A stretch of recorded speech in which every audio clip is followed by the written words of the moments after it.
কন্যাশ্রী, যুবশ্রী, রূপশ্রী, স্বাস্থ্যসাথী, যুবসাথী, লক্ষ্মীর ভাণ্ডার, আরও না জানি কত প্রকল্প, আর এগুলোর গুণগানের পাঁচালী বানিয়ে শোনানো হচ্ছে বাংলার মানুষকে, যার নাম উন্নয়নের পাঁচালী।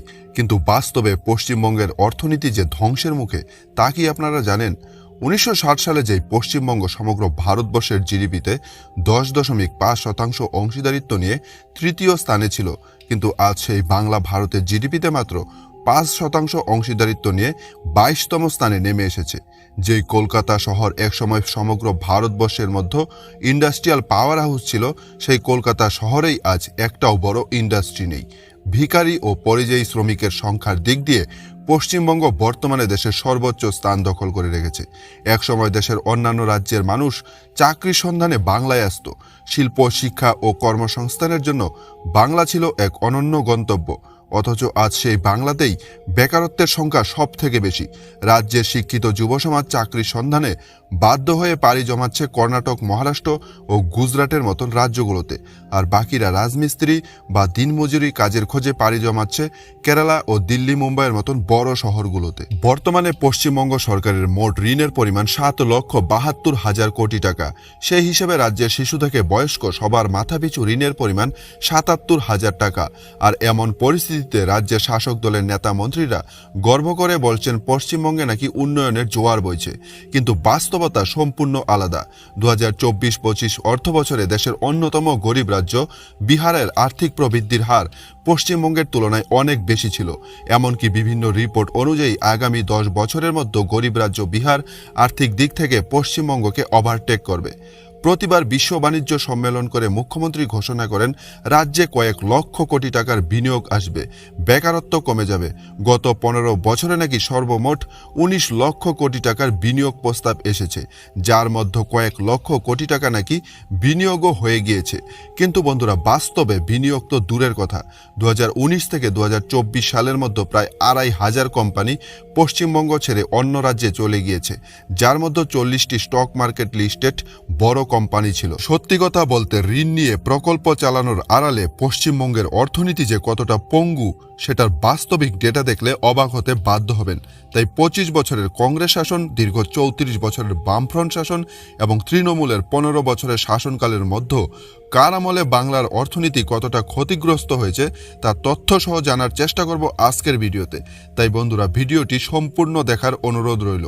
আর এটি দেখার পর উন্নয়নের পাঁচালী পড়ার আগে 7 বার ভাববেন।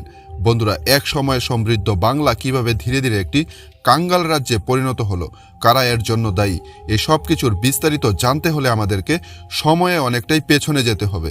বন্ধুরা, বর্তমানে বাংলার অর্থনীতি রসাতলে থাকলেও একটা সময় ছিল যখন এই বাংলা ছিল এক আর্থিক মহাশক্তি।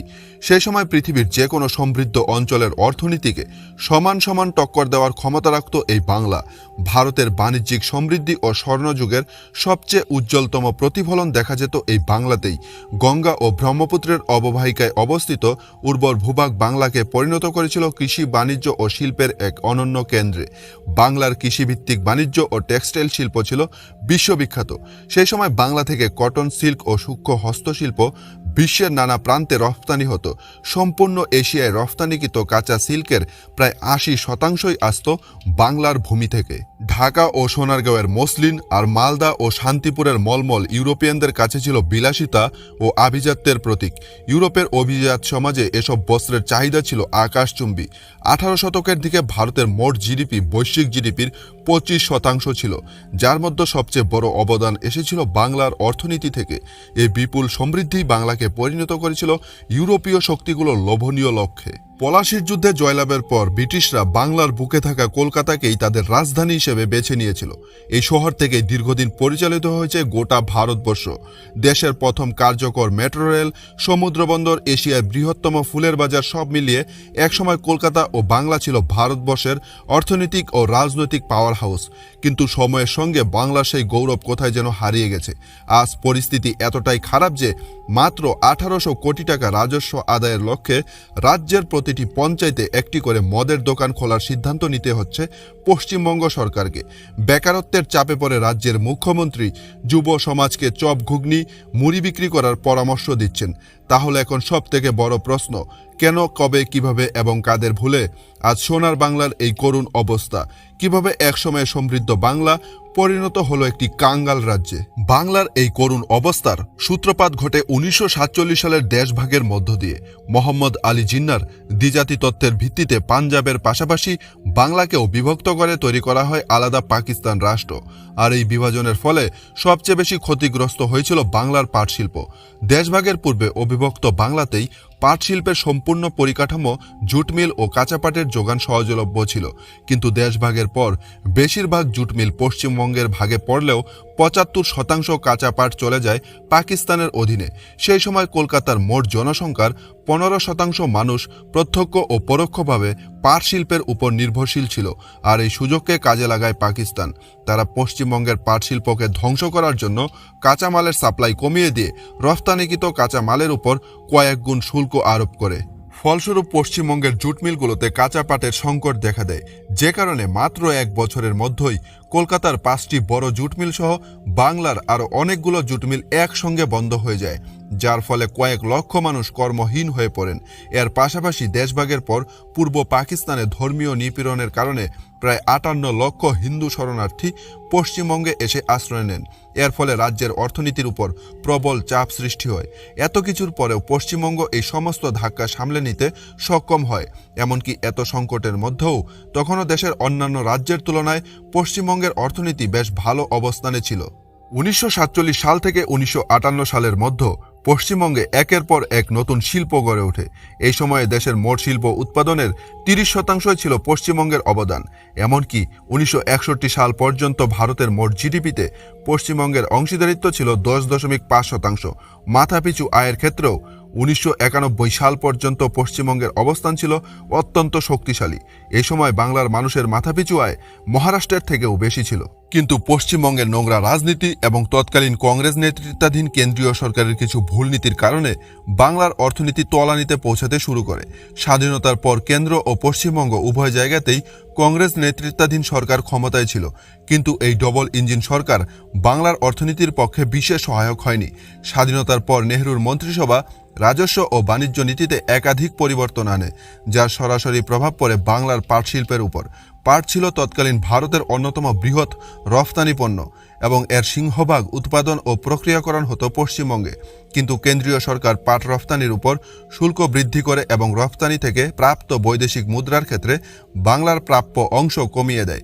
এর পাশাপাশি রাজস্ব বণ্টন নীতির কারণেও পশ্চিমবঙ্গ ক্ষতিগ্রস্ত হয়েছিল। একসময় পশ্চিমবঙ্গ থেকে আদায় হওয়া আয়করের 20% পশ্চিমবঙ্গকে দেওয়া হতো, কিন্তু তৎকালীন কেন্দ্রীয় সরকার রাজ্যের ভাগ 20% থেকে কমিয়ে মাত্র 12% নামিয়ে আনেন। অথচ একই সময় বোম্বের ক্ষেত্রে আয়করের ভাগ 20% থেকে বাড়িয়ে 21% এবং মাদ্রাজের ক্ষেত্রে তা 15% থেকে বাড়িয়ে 18% করা হয়।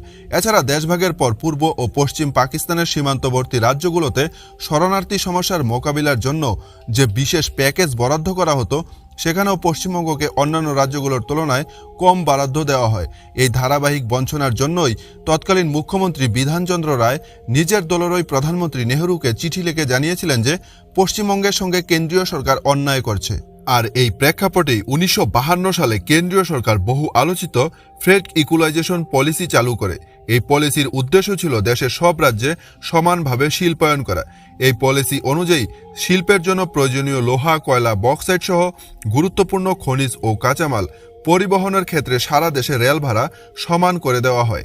অর্থাৎ খনি থেকে কাঁচামাল 1000 কিলোমিটার দূরের রাজ্যে নিয়ে গেলেও কোনো অতিরিক্ত পরিবহন খরচ দিতে হতো না। কাগজে কলমে এই নীতি সমান শিল্পায়নের কথা বললেও বাস্তবে এর ফল হয় ঠিক উল্টা। বিহার, উড়িষ্যা এবং পশ্চিমবঙ্গ যেখানে খনিজ সম্পদের প্রাচুর্য ছিল, সেই রাজ্যগুলোর ভৌগোলিক সুবিধা কার্যত মুছে যায়। কারণ বাংলার নিকটবর্তী খনি থেকে কাঁচামাল আনার খরচ আর গুজরাট, মহারাষ্ট্র বা তামিলনাড়ুর মতন 1000 কিলোমিটার দূরে সমুদ্র উপকূলবর্তী রাজ্যে কাঁচামাল পাঠানোর খরচের মধ্যে কোনো তফাৎ ছিল না।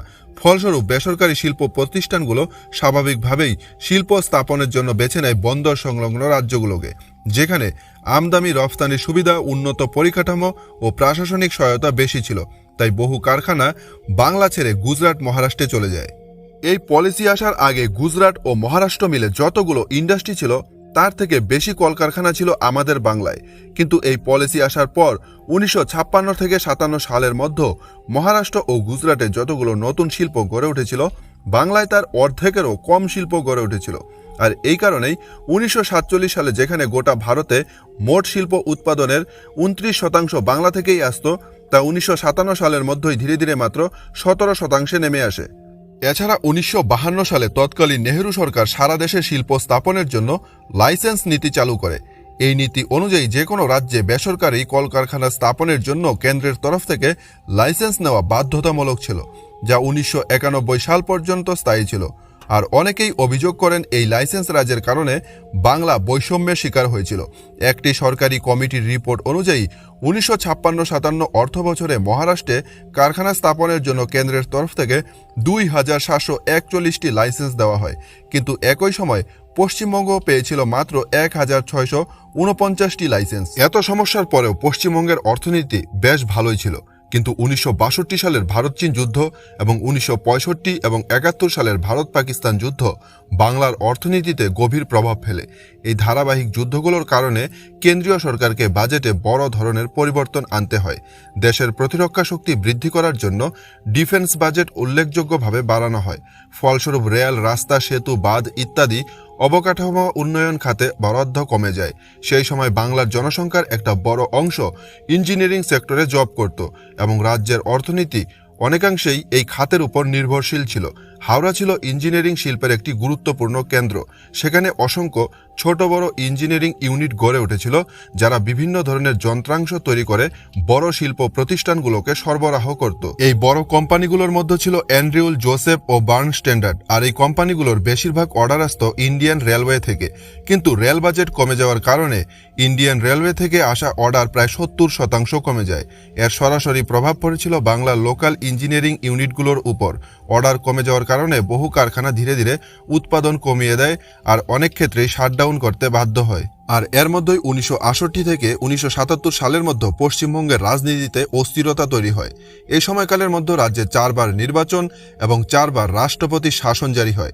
এই সময়ে আর্থিক সংকট, বেকারত্ব ও শ্রমিক ও কৃষক শ্রেণীর মধ্যে অসন্তোষ তীব্র আকার নেয়। আর এই সুযোগে স্বাধীনতার পর প্রথমবার বাংলায় রাজনৈতিক ক্ষমতার পরিবর্তন ঘটে। ইউনাইটেড ফ্রন্ট নামের একটি রাজনৈতিক জোট বাংলার ক্ষমতায় আসে, যা গঠিত হয়েছিল কমিউনিস্ট পার্টি এবং স্থানীয় কংগ্রেস বিরোধী রাজনৈতিক দলগুলোর দ্বারা। যদিও 1960 সাল থেকেই রাজ্যে কমিউনিস্টদের প্রভাব বাড়তে শুরু করেছিল। কমিউনিস্ট আইডিওলজির জনক কার্ল মার্কস, লেনিন ও মাও জেদুংয়ের মতো নেতাদের চিন্তাধারা ছড়িয়ে পড়েছিল বাংলার অলিতে গলিতে। কংগ্রেস সরকারের ভুল নীতি এবং বন্ধ হয়ে যাওয়া শিল্প প্রতিষ্ঠানগুলোর শ্রমিকদের দুর্দশার পক্ষে কথা বলার কারণে দলে দলে শ্রমিকরা কমিউনিস্ট পার্টিতে যোগ দিতে শুরু করে। এছাড়া সেই সময় বাংলার 75% মানুষ কৃষিকাজের সঙ্গে যুক্ত ছিল, তবে বেশিরভাগই ছিল ভূমিহীন কৃষক। ফলে কৃষক ও শ্রমিকদের অধিকার আদায়ে কথা বলার জন্য কমিউনিস্টরা দ্রুত জনপ্রিয় হয়ে ওঠে। তবে ক্ষমতায় আসার পর পুঁজিবাদ বিরোধী কমিউনিস্ট নীতি বাংলা শিল্প খাতকে আরও ক্ষতির দিকে ঠেলে দেয়। তারা বড় শিল্প প্রতিষ্ঠানগুলোর পরিবর্তে ক্ষুদ্র ও শ্রমিকদের উপরই বেশি গুরুত্ব দিতে শুরু করে। বেসরকারি খাতে সরকারি বিনিয়োগ বন্ধ করে দেয়।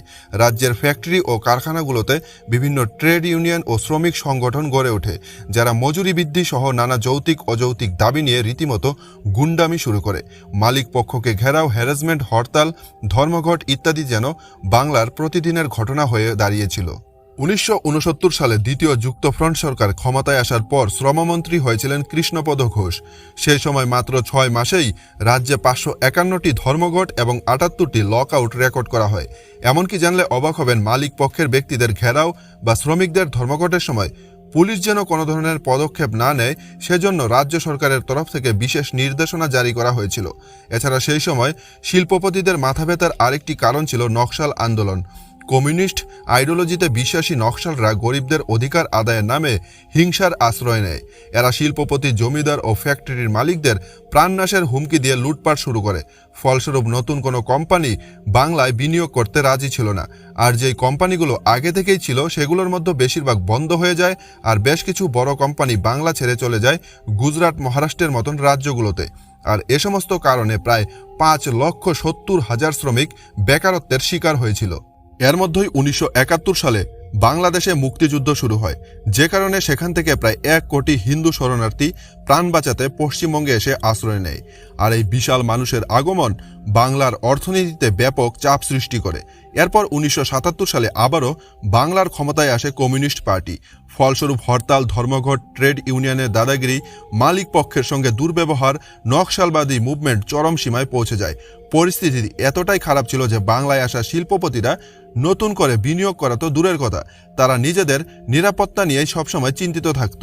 জানলে অবাক হবেন, বর্তমান ভারতের 7ম ধনী ব্যক্তি কুমার মঙ্গলম বিড়লার পিতা আদিত্য বিক্রম বিড়লাকে সিপিএমের শ্রমিক সংগঠনের নেতারা কলকাতার রাস্তায় গাড়ি থেকে নামিয়ে সমস্ত জামাকাপড় খুলে মারধর করে তার 15 এক্সচেঞ্জ প্লেসে থাকা অফিস পর্যন্ত পায়ে হেঁটে যেতে বাধ্য করেছিল। একবার ভাবুন, তখন বিড়লা গ্রুপ ছিল ভারতের দ্বিতীয় বৃহত্তম শিল্প প্রতিষ্ঠান। তাহলে ছোট ফ্যাক্টরির মালিকদের সঙ্গে কি হতো? দিন প্রতিদিন এ ধরনের ঘটনা বৃদ্ধি পাওয়ার কারণে Birla group, JK Tyre, Brooke Bond, ICI India, Philips, Dunlop, Thapar, HM সহ আরও অনেক বড় বড় কোম্পানি পশ্চিমবঙ্গ ছেড়ে অন্যান্য রাজ্যে চলে যায়। ফলস্বরূপ বাংলার যে সমস্ত শিক্ষিত যুবক এই কোম্পানিগুলোতে চাকরি করত, তারা এক ঝটকায় বেকার হয়ে যায়। তাই নতুন চাকরির সন্ধানে তারা পাড়ি দিতে শুরু করে ভিন রাজ্যে। 1991 সালে ভারতের অর্থনীতি বিদেশি বিনিয়োগের জন্য উন্মুক্ত করা হয়। তখন এক নামকরা বিদেশি কোম্পানি পশ্চিমবঙ্গে বিনিয়োগ করতে আসে, কিন্তু মুখ্যমন্ত্রী জ্যোতি বসু তাদের বোঝান পশ্চিমবঙ্গে কম্পিউটার চলে আসলে শ্রমিকদের চাকরি চলে যাবে। তাই সেই কোম্পানি বিনিয়োগ করার জন্য কলকাতার বদলে ব্যাঙ্গালোরকে বেছে নেয়। ফলস্বরূপ ব্যাঙ্গালোর আজ ভারতের আইটি হাব। তাই বাংলার শিক্ষিত বেকাররা চাকরির সন্ধানে দলে দলে পাড়ি জমাচ্ছে সেই ব্যাঙ্গালোরেই। কিন্তু 2000 সালে বুদ্ধদেব ভট্টাচার্য পশ্চিমবঙ্গের মুখ্যমন্ত্রী হওয়ার পর রাজ্যে বৃহৎ শিল্প গড়ে তোলার উপর জোর দেন। তার লক্ষ্য ছিল দীর্ঘদিন ধরে শিল্পহীনতার অভিযোগ কাটিয়ে রাজ্যের অর্থনীতিকে গতিশীল করা। এই প্রেক্ষাপটে দেশ বিদেশের শিল্পপতিদের বাংলায় বিনিয়োগের আহ্বান জানানো হয়। এর মধ্যেই 2006 সালে টাটা গ্রুপ ঘোষণা করে তারা সিঙ্গুরে টাটা ন্যানো গাড়ির কারখানা স্থাপন করবে। এই প্রকল্পে প্রায় 1500 কোটি টাকা বিনিয়োগের কথা জানানো হয়।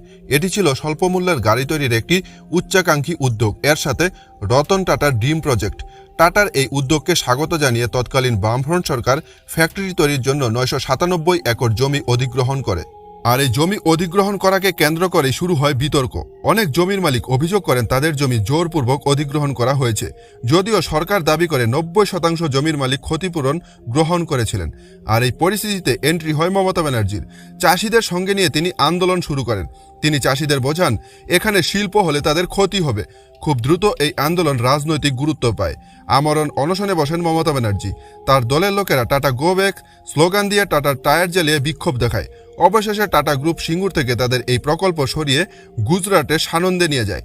কিন্তু বন্ধুরা, রাজ্য থেকে টাটাদের তাড়িয়ে রাজ্যবাসীর কতটুকু লাভ হয়েছে তা তো জানা নেই, কিন্তু মমতা ব্যানার্জি অবশ্যই লাভবান হয়েছেন।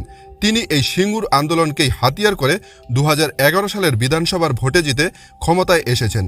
আর তৃণমূলের লোকেরা দাবি করে মমতা ব্যানার্জি মুখ্যমন্ত্রী হওয়ার পর থেকে নাকি রাজ্যে উন্নয়নের জোয়ার বইছে, এটা নাকি রাজ্যের স্বর্ণযুগ। কিন্তু বাস্তবতা তৃণমূলের লোকদের লজ্জায় ফেলে দিবে। জানলে অবাক হবেন, বামফ্রন্ট সরকারের শেষ অর্থবছর 2010-11 সালে পশ্চিমবঙ্গের জিএসডিপি বৃদ্ধির হার ছিল 15.56%, কিন্তু বর্তমানে তা কমে মাত্র 9% নেমে এসেছে, যা গরিব রাজ্য বিহারের থেকেও কম। আর সবথেকে গুরুত্বপূর্ণ বিষয় হলো 10-11 অর্থবছরে ভারতের জিডিপিতে পশ্চিমবঙ্গের অংশীদারিত্ব ছিল 6.7%, যা আজ মাত্র 5% নেমে এসেছে। আর ঋণের কথা বলতে গেলে 10-11 অর্থবছর পর্যন্ত রাজ্যের মোট ঋণের পরিমাণ ছিল 1,92,000 কোটি টাকা, যা আজ প্রায় 8 লক্ষ কোটি টাকার গণ্ডি ছুঁয়েছে। মমতা ব্যানার্জির দাবি গত 5 বছরে রাজ্যে কয়েক লক্ষ কোটি টাকার বিনিয়োগ হয়েছে, কিন্তু বাস্তবে এটা সম্পূর্ণ মিথ্যা কথা। বাণিজ্য ও শিল্প মন্ত্রকের শিল্প ও অভ্যন্তরীণ বাণিজ্য উন্নয়ন বিভাগের প্রকাশিত IEM পার্ট বি তালিকা অনুযায়ী 2020 থেকে 2025 সালের মধ্যে পশ্চিমবঙ্গে বাস্তবায়িত বিনিয়োগ হয়েছে মাত্র 15,000 কোটি টাকা, যেখানে মোদির গুজরাটে বিনিয়োগ কার্যকর হয়েছে 2,68,000 কোটি টাকা, আর মহারাষ্ট্রে 1,99,000 কোটি টাকা। এছাড়া FDI বা বিদেশি বিনিয়োগের ক্ষেত্রে পশ্চিমবঙ্গ ভারতের শীর্ষ 10টি রাজ্যের ধারে কাছেও নেই। আসলে বন্ধুরা, গত 15 বছরে তথাকথিত উন্নয়নের থেকে 10 গুণ বেশি দুর্নীতি হয়েছে। একটি রিপোর্ট অনুসারে তৃণমূল ক্ষমতায় আসার পর থেকে পশ্চিমবঙ্গ সীমান্ত দিয়ে অনুপ্রবেশের ঘটনা কয়েক গুণ বৃদ্ধি পেয়েছে। রাজ্যে জঙ্গি কার্যকলাপ বেড়েছে। বন্ধুরা, এই ডেটাগুলো তো ট্রেলার মাত্র, পিকচার এখনো বাকি আছে। তাই তৃণমূল আমলের তথাকথিত উন্নয়নের বাস্তবতা এবং দুর্নীতির সম্পূর্ণ সিনেমা দেখার জন্য আমাদের চ্যানেলটিকে সাবস্ক্রাইব করতে একদমই ভুলবেন না। খুব শীঘ্রই তৃণমূলের সমস্ত ভাওতাবাজির পর্দাফাশ করা হবে। আর এই ভিডিওটি ভালো লাগলে লাইক করতে একদমই ভুলবেন না। দেখা হবে নেক্সট ভিডিওতে, ততক্ষণ পর্যন্ত বাই বাই বন্ধুরা। জয় হিন্দ, জয় ভারত।